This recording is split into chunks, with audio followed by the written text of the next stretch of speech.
So today we're joined by someone who's built and scaled businesses across every major wave of UK tech, from Dotcom to cloud to modern MSP, and that's Fraser Ferguson, founder and CEO of KubeNet, serial entrepreneur and former FTSE Oh, nice. 250 board member. Fraser, that's quite an incredible track record. Dotcom founder, record label creator, award-winning entrepreneur, and the driving force now behind KubeNet, fast-growing MSP, working with global clients. For listeners who don't know you, what's the common thread, would you say, throughout your journey, and what keeps you building things? I mean, first of all, you've got to have an interest.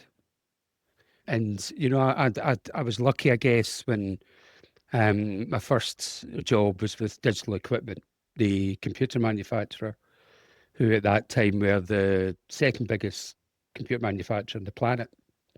And people of a certain vintage will remember it did spawn a number of entrepreneurs and business leaders across both tech and manufacturing in the old Silicon Glen and beyond. So I think the early grounding and understanding technology from such an early age, both in terms of years and watching the development of tech over the last 30, 40 years, has kept that real interest. And what I think you see with, particularly as it comes and grows, that if you do have that interest, you then see the opportunity. And it's the opportunity that drives you to build that business within that sector. You've built companies in internet services, telecoms, recruitment, MSP, even a record label. But what's the mindset that allows you to jump industries and still succeed? The mindset, I mean, we say this to the leadership team here, who are all very young. They're now early to mid 30s, and they've been with us for a large part of the journey. It's about hard work. It's about hard work and wanting to succeed in your space. Because we're in an era now of opportunity that's we've never had before. I mean, tech is moving at an unbelievable pace. I mean, back when I worked at Digital, when we talked about modulation, demodulation, all that stuff, it took years for tech to really kick on. Then you jump into the 90s, and when we look at the early .com and storage particularly, which was the big issue, and then you look at here now, and and we look at AI, and the big issue with AI is capacity. It was no different back in the days of .com. So I mean, I think the drive is wanting to be part of that wave and part of that curve that you can say, I was there and I did that.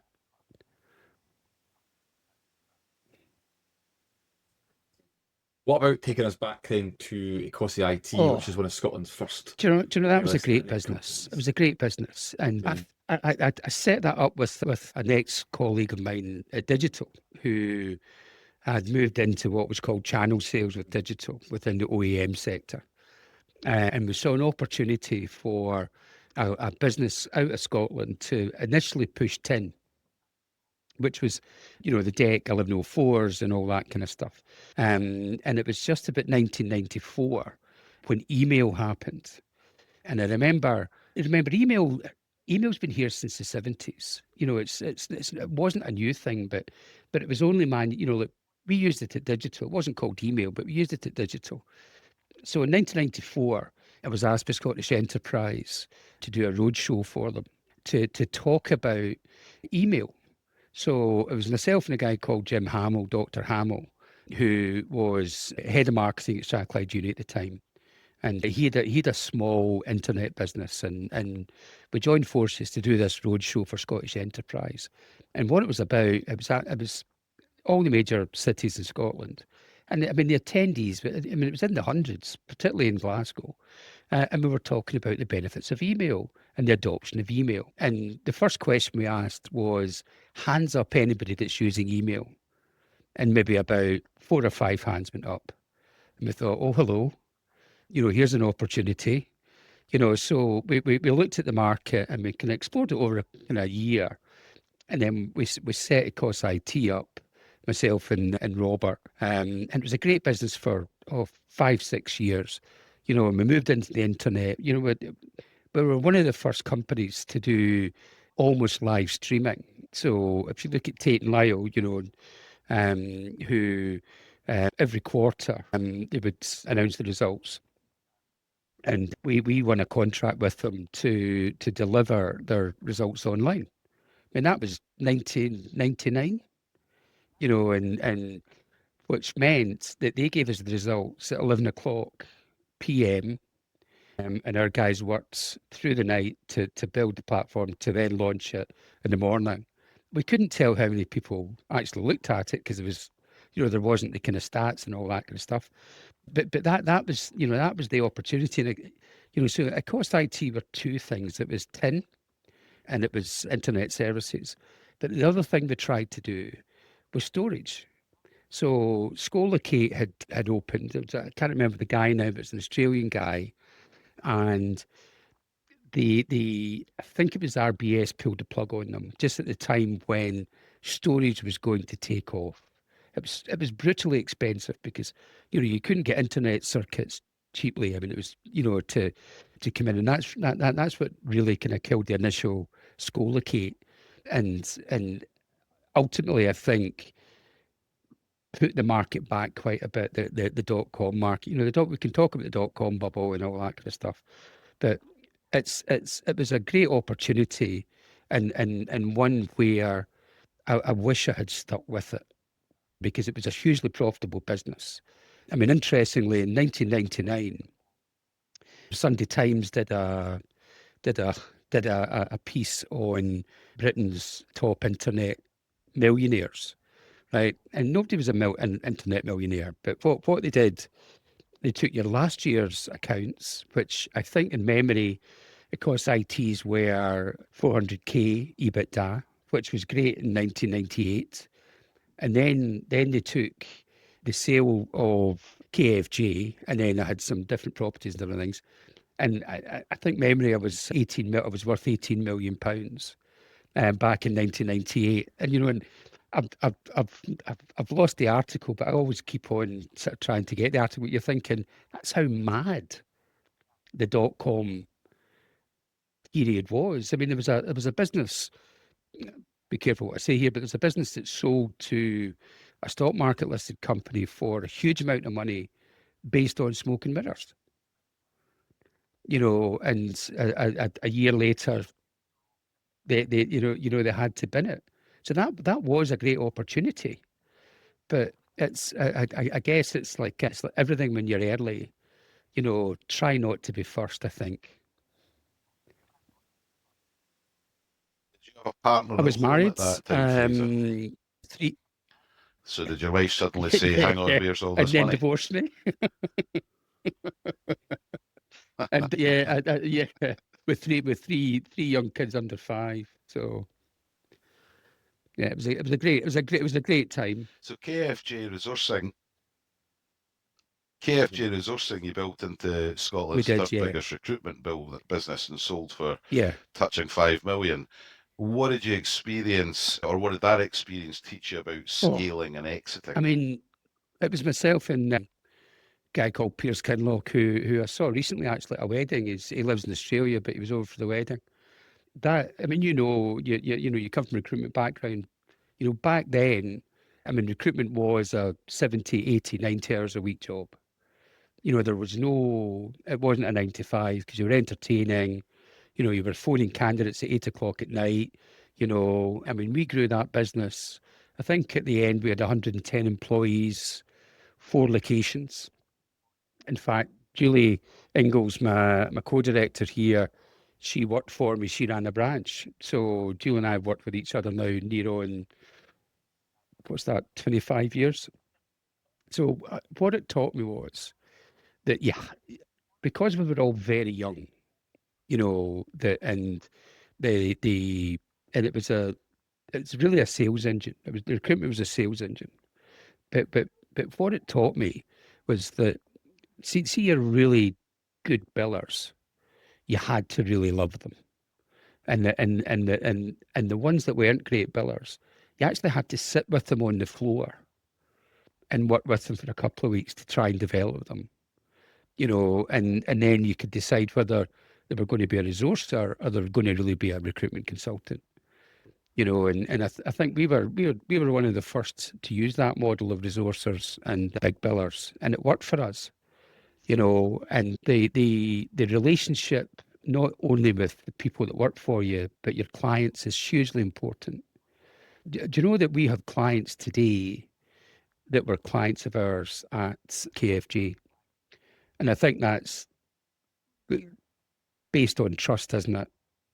And delivery. And if you can't do it, you have to put your hands up. But so it's taking your people with you, which is still the case today. It's making tough decisions with people. If they're not going to work out, particularly in the sales environment, you have to do that, and building relationships with clients. I was speaking to one recently, actually, who went on to be a serial entrepreneur, and I think probably sold businesses up to, for his personal wealth, probably about 40 or 50 mil. So, I know. They grow with you. Of course they grow do. with you. They're in another environment doing this job at such and such a level. 5-10 years on, suddenly they're the head of, or they've got their own business as you've grown in your business as well. So that's on the scaling sort of side of things. You talked about that. And what about the exiting? Right from the start, was there an exit strategy in place? Did it come into place once you were further down the line? What were the learnings from do the you know exit of that is business? a good question, actually, because it's like you always have to have exit in your mind. You always have to, because there has to be an outcome. Because I think, we're not America here, so you're not, we can't scale the way that they scale in the States. So scaling here is all about acquisition, because so with KFG, we the reason we set KFG up was the business that I worked for, which is no longer here, had promised me a partnership. So I'm young, I'm mid-20s, I'm working my butt off.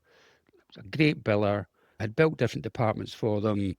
I'd gone to Manchester for them. I'd set up the Glasgow office for them. I'd come over from Edinburgh, and they kept on saying, "Oh no, you need to hit this target." Well, I've already hit the target. So that was the decision for actually setting up my first business. I mean, I'd always been very entrepreneurial. I mean, when I was a teenager, I used to do markets. Selling bric-a-brac, because my girlfriend at the time's mother was a top antiques dealer, and she used to give us all the rubbish, which we would then take to the markets and sell it.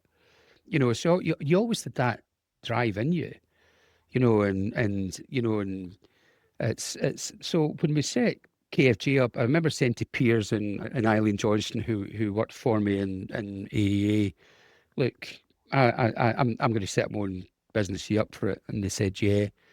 And we walked in one day and then walked out, set up KFG. And the first 2 or 3 years, we didn't have an exit strategy. We were just really enjoying growing the business, because it was all perms at that time. We didn't do temps or IT contractors and all that kind of stuff. But when we got to that 5 years, Eileen wanted to go to Australia with her husband, who was an anaesthetist. So Piers and I raised the money to buy her out, and then we thought, look, we need to have a plan here, what we're going to do, because we're based in Scotland. We were pretty much a Scotland's, clients were all in Scotland, and manufacturing was huge back in the 90s, And then I think it was probably after about 8 years we thought, look, let's look at how we plan to exit here. And then we had a friend who's still a friend today, actually, who was an M&A guy with Ernst Young. And we spoke with Ali and we said, look, we're thinking of maybe exiting and moving on, because we were still, we're still young. And then Piers wanted to go to Australia because he'd met an Australian girl. So we were looking at doing an MBO to to exit. And then Northern Recruitment came in via Royal Bank, and we exited within 6 weeks. So, and they had gone to stock market, and part of the going to stock market was they had to acquire in the north. And I think they'd already spoken to a couple of others. So all the cards sat with us, which she never forgave us for. The exit piece. So with Cube, it's easy to exit a successful MSP. I mean, it is really easy, and it's just about getting the value. And we have looked at that over the years, and we've had a number of approaches from fairly big MSPs. But what we've decided to do here is, and that's the reason for taking the Maven investment for acquisition, is we've developed the leadership team, and the plan is to allow them to move the business forward in the next couple of years. And then it allows Julie and I to make that decision whether we stay or we exit, and we MBO to the leadership team. But you have to have a plan. That is clear. There's that story about the record label and the album that should have gone to the top 10.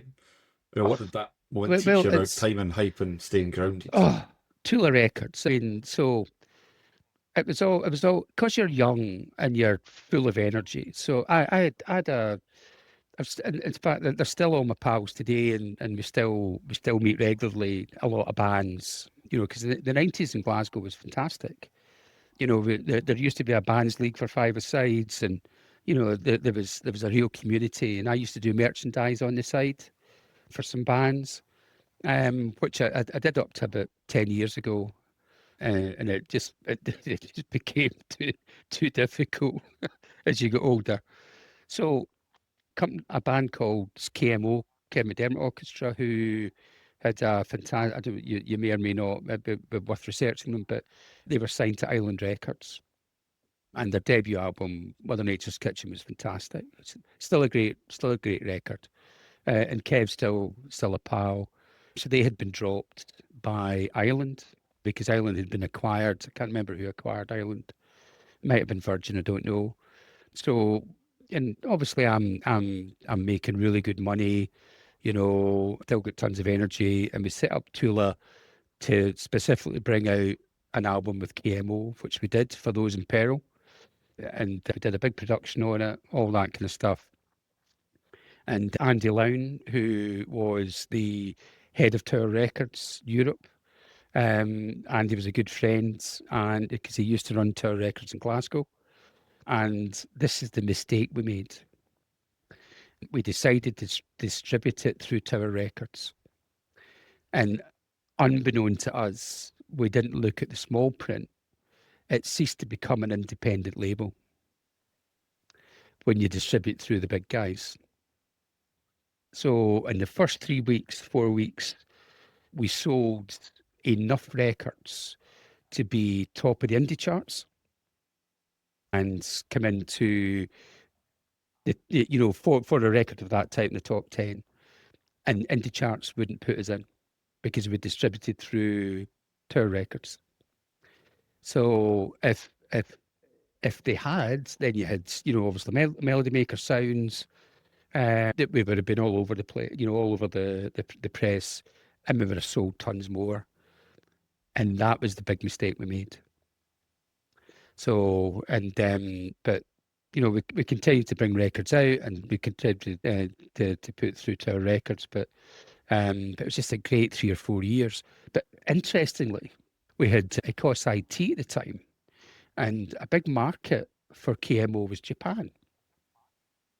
So Steph Greer, who was the bass player with KMO, now the bass player with the Silencers, came up with a great idea. Said, look, why don't we put cards in the CDs for people to put their email addresses, and we'd put a stamped address envelope or whatever, and send it back, so we could then push out information.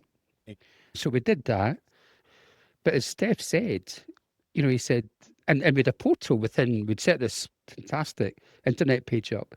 And as Steph said, he said, that was probably the first Facebook. Because you had the cost of IT at the same time as setting up a record label, Was there people in like that company saying, Fraser, have you, Do you know, you set up a it was record quite label? collaborative actually. But so we had a separate office for, of course, IT, and the band would often come in and sit with the web developers. Because it was all new. Remember, Michael, everything was that was all new. Web pages were new. Web pages weren't functional. The KMO web page and Ware web page and the Tate Lyle web page, they were functional. They had back end stuff. I mean, it was all pretty market leading, all that. And it took years for web pages to develop properly, and some of them still haven't developed properly. I know. You said No, before, thanks for that. Fraser, don't get carried away. Yeah, Have you always followed that 100%. rule? Everybody that's built businesses have had companies that weren't successful. So when we decided to move on from across IT, we tried to develop quite early on an Ethernet and telco business, and we changed the name and different things, and it was an absolute bomb scare. I mean, it didn't work, and there was a number of reasons for that. Was I kind of lost a bit of focus on it, and we brought in people that just didn't fit and didn't really develop the business. So we downed that business, and I lost a couple of $100,000 on that company, and it was a real lesson to learn. When you're riding all this wave of growth with other businesses, and then you have what in essence is not a project, but something that you think that would really work, but not devoting all your time to. That's a real lesson. When you had the record label, of course, and KFG, we'd a lot of really good people, and we all had a shared vision. I don't think with the development of the course that the new people that come in had that shared vision. And I think that's a really important lesson. And I can't remember who said it, but it's one that I've already used, because you keep your other stuff away from the loss making, right? And you do tend to put money in to try and keep it going. And I remember saying to everybody that I'd read this piece, and it was like, you can run low on money, but you can't run out of money, because nobody's your friend. And that's a real lesson. And and I say that to the leadership team here, that when they're going, oh, can we go to this event down in London and all that, and even though we're a 7 million a 7-figure EBITDA business, you still have to make sure that you're not overspending. So don't get carried away. Don't believe the hype. And I've never believed any hype around me. And because I come from the old school. It's all about hard work. So KubeNet's now a leading MSP and ISP offering cloud connectivity, cyber, colo, IoT, voice solutions. What was the original vision, and how has it evolved? It's an interesting one. After the sale of KFG and different things, I kind of had about 4 or 5 years where you're dipping in and out. And I had some investments. I had one with a company called IPS, Integrated POS, which is one of the first to bring in software from America and for hospitality, which we actually successfully. And then I was doing consultancy for different companies across the telecom space. So if you look at what happened with KFG, although we were a full servicing agency, my speciality was across telecoms and IT. So if you look at all the companies that built out of the UK, telephone rentals, Mercury, Cable and Wireless, I recruited for most of them. NTL, I had the mandate to recruit for those companies. The advertising spend, the whole thing. And I had retained a lot of the friendships of people that I'd put into those companies that had become directors, all that stuff. So I was working, doing a bit of consultancy while, 3 young children, and all that stuff, spend a lot of time at home. So the WLR market was really taking off, the wholesale line rental market, which meant that you could access BT OpenReach products and sell them at below market value to clients. So that's really where it started. So we started as a WLR company. And then Ethernet became more affordable because remember, back in the day, to get 4 meg direct internet access would cost you 40 grand. It's a lot of money. Now you're getting a gig for 4 grand. So we had the Ethernet business. So I was quite happy with it developing as a WLR and Ethernet business. Julie was working at Search, and at Search, is Search still a thing? I don't know. And she had had her second child, and wanted to change the direction. So, and we'd been working on a project, a housing project with Search. I said, look, I've got this project here. It's doing pretty well. We've got some fairly big clients, Flybe, the American Embassy. What do you think? And so she joined, and then we developed the modern cube together. The first stage of developing that was obviously expanding the client base, but we built our own infrastructure. So we built our own layer 2 infrastructure. So we're the downstream carrier, and BT, Vodafone, Virgin, City Fibre, the upstream carriers. So that was the foundation of the modern KubeNet, and we still have that infrastructure today. So, and that's really allowed us to build the cloud part of the business, and the MSP part really came around because of COVID. Because we had a lot of clients where we're delivering infrastructure services for telco. We weren't particularly doing IT, and a couple of companies approached us to say, look, we're really struggling for staff here. What do you think? Obviously, with our recruitment background, it was an easy transition because we understood how to bill it, how to sort of do all that kind of stuff. And that was really where the vision came from. So there wasn't anything, we didn't sit in a war room and decide, I think we'd become an MSP. I mean, COVID drove that market. And I think it's important that a lot of companies can say they're MSPs. If you're doing transactional IT stuff, you're not an MSP. You're just delivering transactional IT support. Whether that's desktop and all that stuff. We are an MSP. Where we do either full service or we do co-managed, where we're responsible for all the procurement, all the infrastructure, whether that's Windows, VM environments, all that stuff, desktop environments, the voice environments, whether it's Microsoft Teams calling or UC, and that's where we've really developed the modern cube. So we still have the layer 2, which is over multiple data centers where we obviously rent racks. In there sits our VM cloud environments, and we have SBCs, which are session border controllers, where we offer private or public cloud for Microsoft Teams calling. So, I mean, we have developed in the last 5 years into a true modern MSP that's able to drive digital transformation for customers. Well, my question really, I mean, MSPs are now central digital transformation. What are the biggest kind of challenges companies are facing to modernise their infrastructure? I was at an event recently, and it was a CIO HR event, and it was about who's going to own tech within large businesses in the next few years.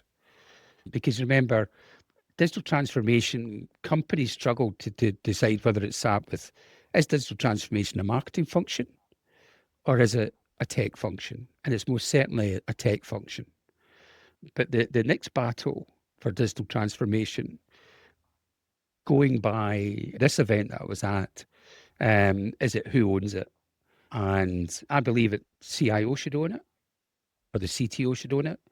But HR are thinking that they might own it because they have more empathy with staff, because with digital transformation and AI, it's going to be about leadership.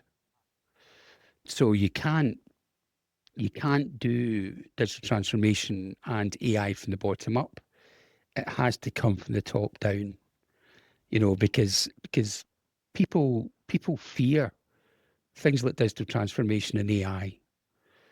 I mean, if you'll be speaking to candidates, I'm sure, and clients where they're looking at agentic AI, is the service desk function going to disappear? It won't disappear.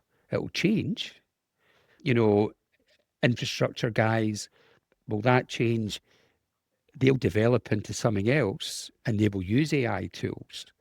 And that would be part of that digital transformation journey. We're adopting AI here across multiple platforms, but it's more to enable particular infrastructure guys, to get more involved with Azure, to get more involved with networking side and all that.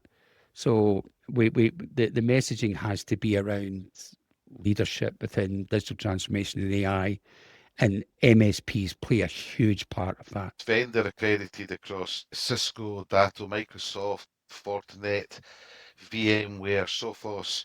How do you stay ahead in such a fast-moving landscape? Xander, that's an interesting question, because it's all bottom line cost now.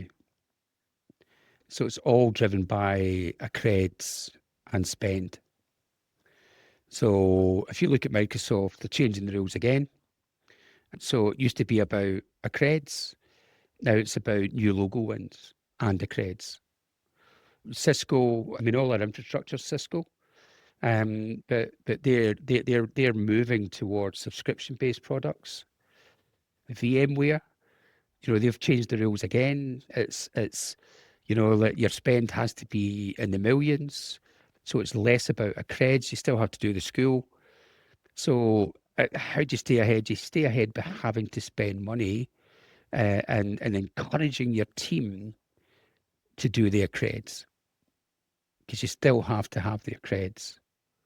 But it's becoming a more difficult landscape to stay ahead of accreditations and becoming a vendor. With Casey, I think, or which is Datto, we're a diamonds partner, but that's to do with the spend and less to do with the creds. But with the likes of VMware, you can't get to first base unless you've got the creds, and then you have to have the spend. So it's all becoming bottom line costs for MSPs. You've talked before about customer experience and trust being your differentiator.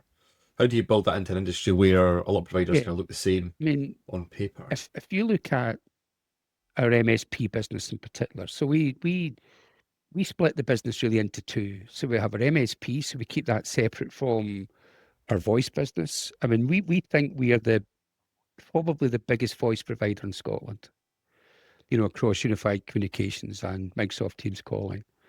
And we keep that separate from the MSP part. We keep the Ethernet business, which is the layer 2, the internet business, away from MSP. So with MSP business, it's about if you deliver your service properly, customers will continue to use you. But it's as teams become smaller within companies, they're relying more on you to deliver those services. So the trust part comes in. And we now have companies that where the CTOs, the CIOs have moved to their other businesses and come to Cube to deliver the managed service for them, either co-managed or fully managed. So yeah, you have to stay ahead of the curve you have to be quite, you have to be fairly firm with clients, it's because it's clearly about partnership and collaboration, right? But if you think, for example, that say they're a Cisco house on Edge kit, but you think Fortinet's better for them because the security stack's better and it's least expensive, then it's your responsibility as MSP to say, look, I need to challenge your decision here. What do you think? And I think we find that clients within the MSP space really appreciate that. They don't need to agree with you, and they don't need to adopt it. But you can't just sit back and say, okay, we're going to bill you and do this, and without actually saying we think this is best for you going forward. Because it's our responsibility with the clients, not only to deliver a world-class service, but to find products and services that will potentially save them money to allow them to invest in other things. If you look at the cyberspace, so we recently became part of the cyber and fraud cadre, the one that Jude McCrory's chief exec of. Now, I've known Jude for a long time, and the frustration across cyber is that people still don't take it seriously. So it's as an MSP who are quite, heavily involved in cyber, it's our responsibility to work with clients to say, look, you need to spend here. But they see cyber spend as a bottom line cost, as do boards. So it is about partnerships, about collaboration, but it's much more than that. Obviously service delivery is important. Being able to deliver services 24/7 is important. And that's where the trust comes from. And the other thing is, and this is where I think IT companies who want to be MSPs are not, can't make the transition. If you make if something goes wrong and it's on you, your hand has to go up straight away. It has to go up straight away. And customers really like that. Yeah. There are a couple of things you said there which struck a chord with me. A guy I worked for a few years back, good few years back now, said to me, Xander, your customer is always your customer, but they're not always right. So, do be prepared to Yeah. challenge them and say, I'm not sure you're going down the right path, and here's why. And the other one you just said right at the end there was, I can remember an incident where I won't bore you with the story, but I was doing something in Barcelona for a client, and when I came back, realised that it just hadn't worked at all, and was driving back through to our office from the airport, and was on the phone with the boss of the company, and I was in a wee bit of a panic, and he said, right, calm down. He said, first thing we're going to do is we're going to reach out to the client, we're going to tell them that this is ballsed up. He said, because in life these things do happen. He said, but before we do that, what's the solution for it? We go back and say, this hasn't worked, here's the solution. Yeah. This is how we're going to implement it. He said, and they'll be absolutely fine with that. And with trepidation, I went on that call, and they were Yeah. absolutely fine with it, And I was speaking to a senior level person within a 65,000 employee company who said, Stuart, these things happen, and that solution works for us. So let's go ahead It's a good point, that, implement it as because you discussed. yeah, the other thing, and this is really important, you have to be there for them. If I mean, examples are if they're maybe using multiple vendors, so you're doing the MSP piece for them, but you're maybe not doing the Dynamics piece for them, which we don't do, or something else, or maybe a SharePoint innovation. And quite often companies smell blood in terms of billing, and I particularly with the clients I've worked with for a long time, when I have a really drains up approach with them. I'm happy to do a cost plus on occasion. I'm happy to share what my buy price is with them for a reasonable margin. And then obviously you have the different sorts of consultancy billing, different things. But I think that's really important. You have to be there. So if they're phoning you at 10 o'clock at night and you're in the pub, take the call. Take the call. And whether you're 3 seats to the wind or not, if they hear your voice and you say, look, I'm on it, I'll get the team on it. That's worth its weight in gold, and that gets back to my old recruitment days.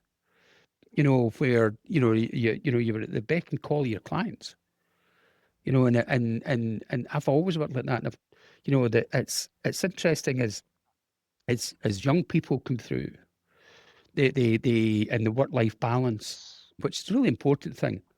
But it's that we say to them, there comes a stage where clients need to phone you at 10 o'clock at night, and you need to answer that phone. Whether you're on call or not on call doesn't really matter. because that's where you build your trust and network. There's an FT article mentioned Cube's early ability to undercut large telecom giants using efficiency and tech. Is that still part of the 100%. DNA, I mean, Fraser? we constantly look at different tools.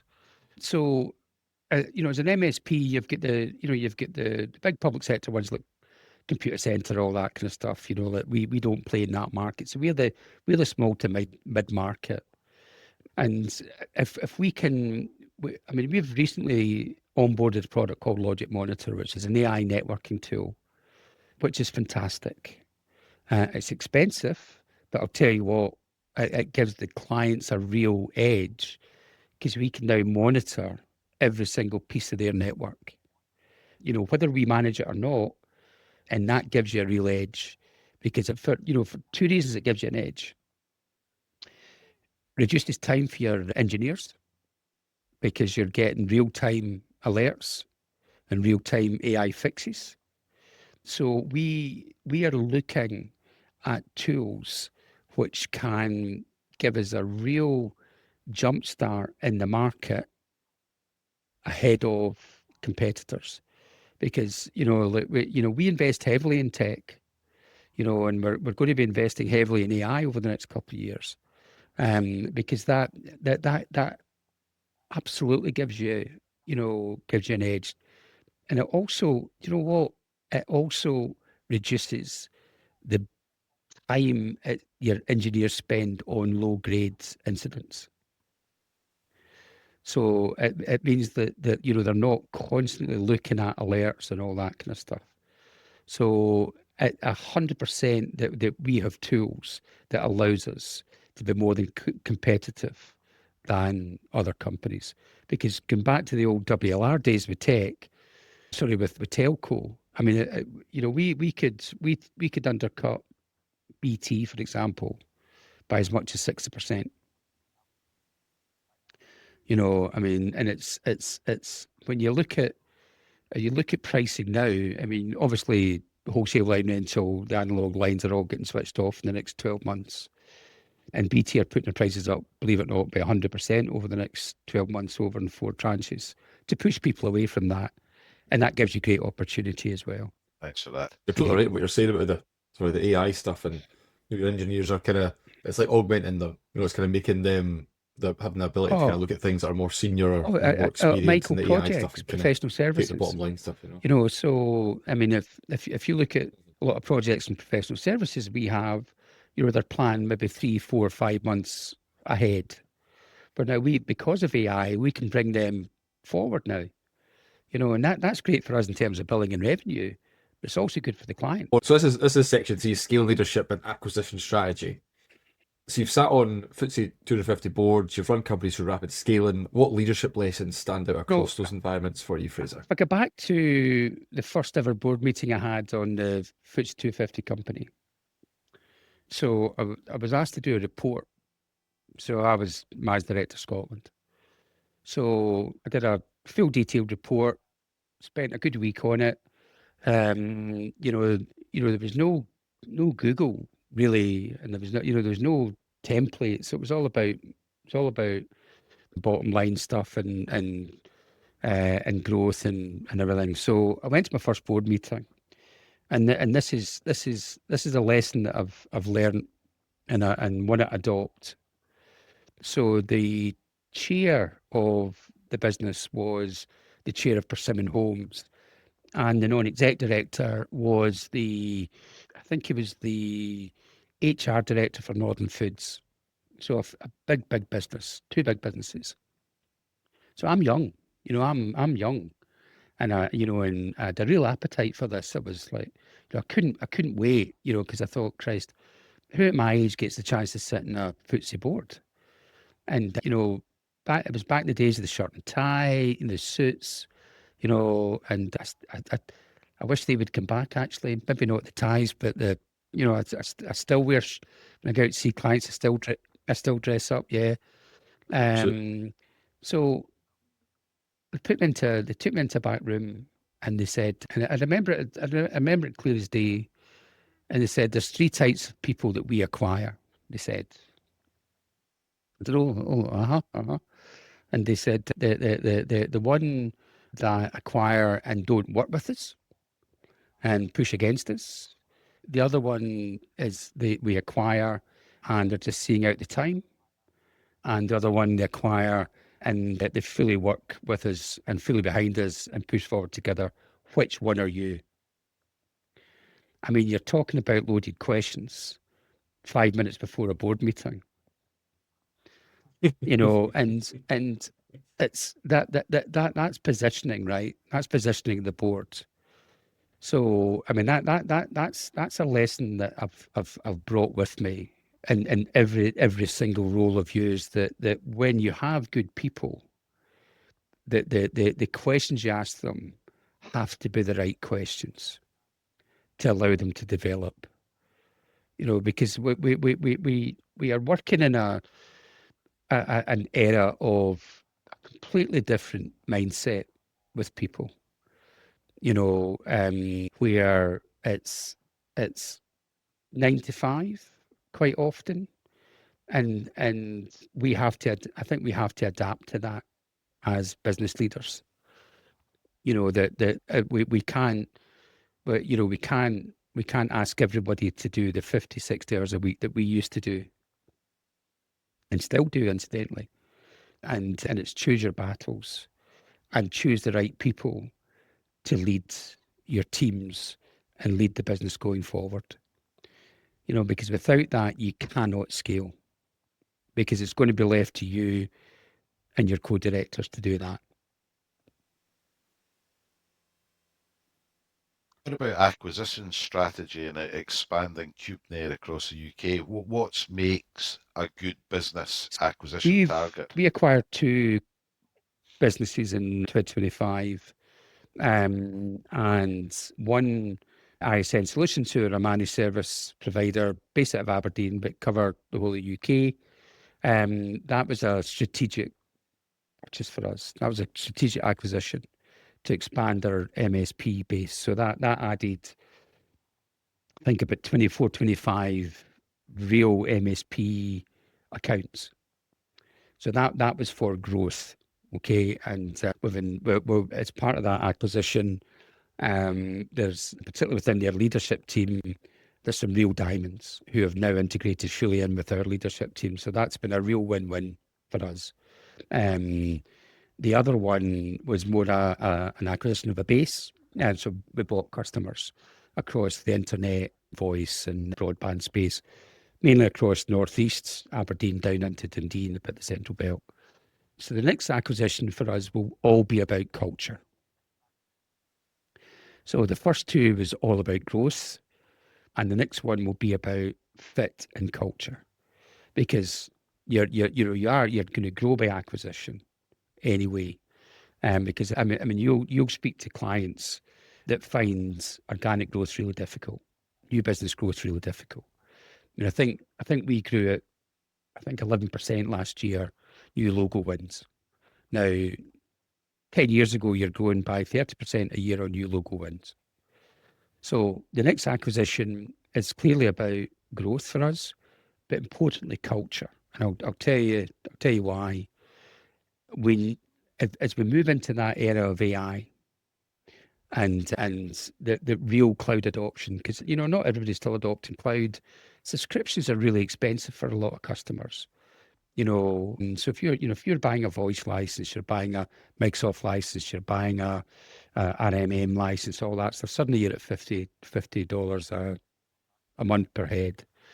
So the next acquisition will be Scottish based, and it will have hopefully some people in there on the operational level that bring skill sets to us across Azure, across clouds, across AI, which will then enable us to develop a greater digital transformation practice moving forward. And the next one after that, we on the kind of roadmap will be cyber, because we do really well in cyber, but it is quite transactional what we do in cyber. And once we embed that, the English market is 50 times bigger than the Scottish market. within the MSP space, maybe even 100 times bigger. So, I mean, I think we looked at it recently.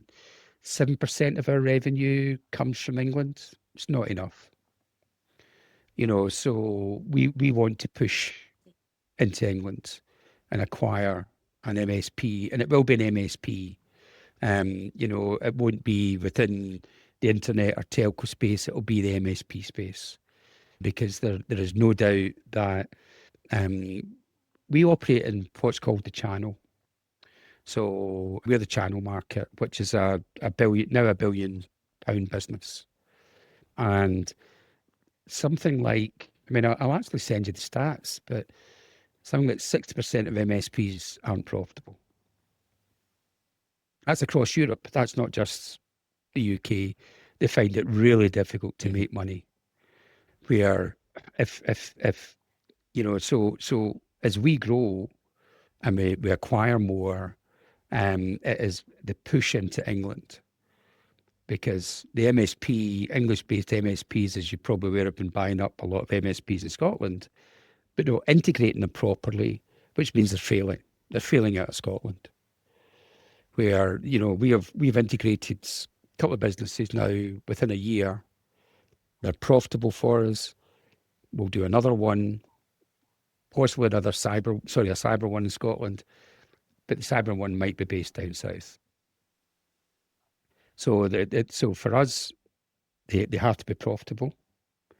But it's the next acquisition for us, for culture, has to fit. That's really important for us. One of the things you've said before is like, don't change the culture of business you buy too quickly. People get so nervous. Why is that so crucial? I mean, if I look at KFJ, when we sold KFJ, they drove change really, really quickly. And it spooked everyone. And I mean, I left after 8 months or something, which I was disappointed about. I didn't want to leave, but it was part of their pushing their culture into KFG, and it didn't work for them. And I think KFG fell apart 2 or 3 years after that. So it's really important. If you try and push your culture too quickly, people get nervous, and you will lose good people. Good people that are pivotal to the growth of that business that you acquire, and pivotal to the growth of your company going forward. So a lot of the time in those kind of businesses, it's the people who have been there since the start of the business who help grow and develop and drive that business. When there's an acquisition and they become part of something else, if the culture changes too quickly, they suddenly feel like this doesn't feel like the organisation I started with, I helped grow.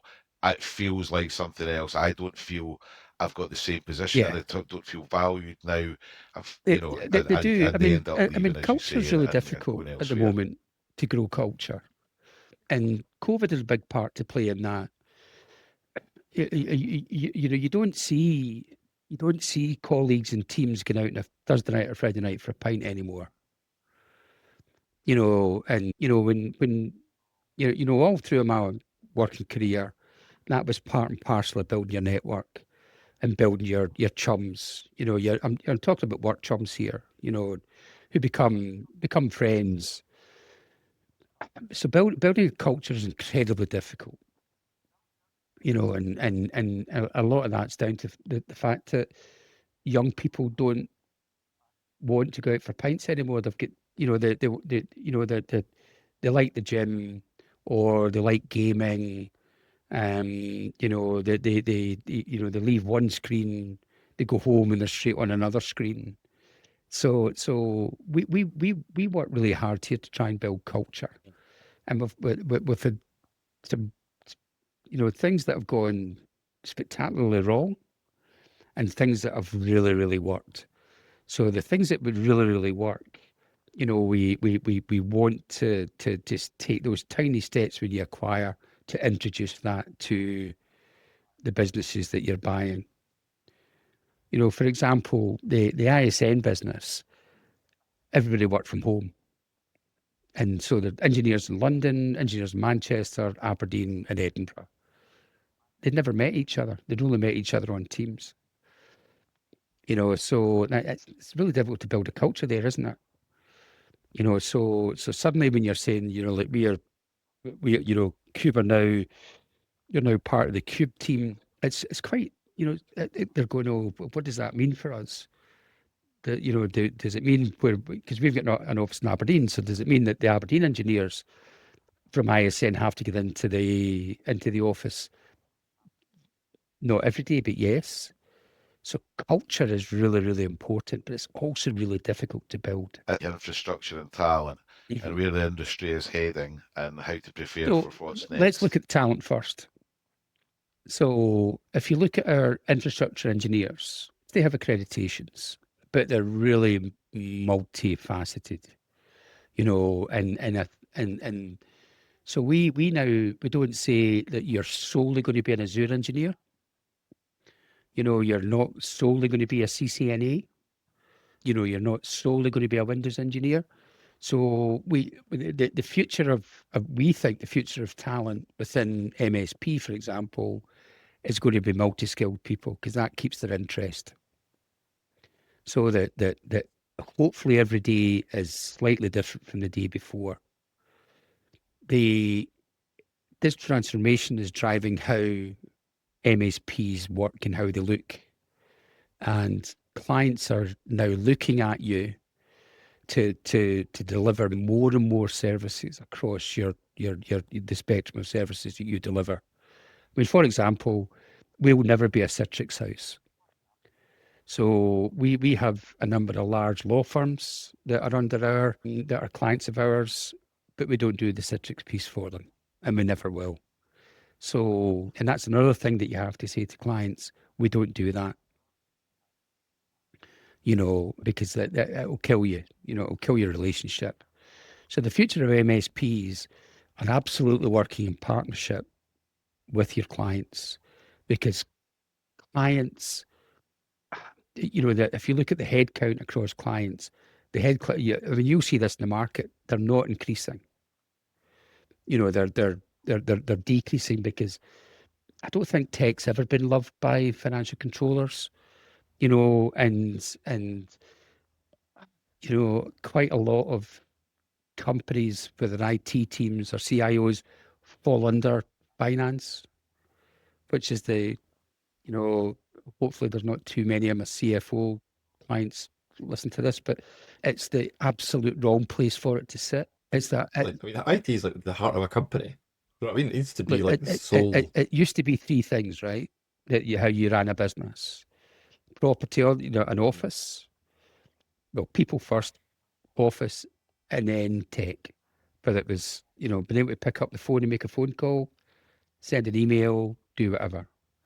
And it's like cyber. Cyber's now in that sort of sphere where finance teams are going, oh, we're not spending money on that. It will never happen to us. We're not big enough to be hit. Well, you're data rich, aren't you? If you're in a supply chain, you're a target. So I think it's important for MSPs that we also champion the CIO and CTO market, and because they'll always be present. They might not have the same size of teams that they used to have, and that's why they rely more on companies like KubeNet. But they're for me one of the most important components within any industry and any company. The cyber connectivity, cloud IoT clients want 24/7 access to data and resilience. Where are businesses still getting it wrong? Is it? Yeah, I think you maybe touched upon it, and some of them, the spend on it, and thinking like, what impact us? It's tech's about spend. You can't have a modern business without tech spend. You simply can't. If you look at, I think you led with cyber there. If you look at cyber, the amount of board meetings that won't have cyber on their agenda will be greater than you actually think. The amount of companies that won't have a dedicated cyber resource is huge. and it's still very transactional. So say they're looking for 24/7 SOC. So we don't do that. So we'll go out to Sophos or whatever, and then we'll work with Sophos to deliver that service into a client. We'll do remedial work and different things. But clients look at the cost and think, that's 100 grand a year. That's right off our bottom line. We'll just wing it, or they'll say, I think we said earlier, they'll say, oh, never happened to us. It will. I mean, if you look at Jaguar Land Rover, right, JLR, so they gave money to their tier one suppliers, right? So their supply chain is huge. So everybody from, obviously the big component people they'll buy from to be able to manufacture. And then you've got tier two, so somebody like Scottish Leather will be tier two, given and stuff. And then you've got tier three, which will be more the local vendors, that'll be around Luton, who'll probably employ 150,000 people, something like that. So JLR said, oh, we'll look after the supply chain.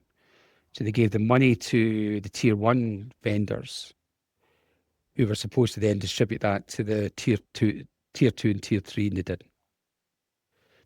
So the person at the bottom of that supply chain is data rich, right? So they'll have all the contacts within tier two, possibly tier one, and possibly JLR. So they're as big a target. So when we speak to companies like that, they go, oh, I never thought about that actually. So they can come in, nick our data, it's all that information, and that's the path into the client. And that's a battle that is still ongoing, and it's our job to push that, and it's just about constantly chipping away. But it still remains the biggest threat to business and industry, and will do, I think, for the next 5 to 10 years, is the cyber. Say that's what the biggest threat and biggest opportunity facing MSPs over Yeah, the next 5 yeah, years is. yeah. Threat and reward, isn't it? So we spend a hell of a lot of money on cyber defence here, particularly for our core infrastructure. Because you live in fear of DDoS attacks, which is still part of the cyber landscape. And it's so that's a bottom line cost for us that runs into six figures. Compliance is the other thing. The compliance spend we have to do. the new Ofcom rules coming out. It's going to cost us a hell of a lot of money. Across our layer two, and that's because of the supply chain. So the opportunity in the next 3 to 5 years for cyber, for MSPs, is huge. Because if you look at cyber consultancies, a lot of them fail. They've got real talent, but they fail because they're not salespeople. So they find it really difficult to onboard clients. So the opportunity for MSPs, remember, is we have a sales engine. So you've got a sales engine across all your different products and services, and cyber's part of that conversation. Whether it's just something at 10 quid a month per head or whatever, up to the large scale consultancy piece. So MSPs, I think, will dominate the cyberspace in the next 3 to 5 years. Because cyber consultancies, because we get approached by a lot of M&A advisors offering as cyber consultancies. And they don't really have a secret sauce other than offering consultancy services. And they might sell some product in.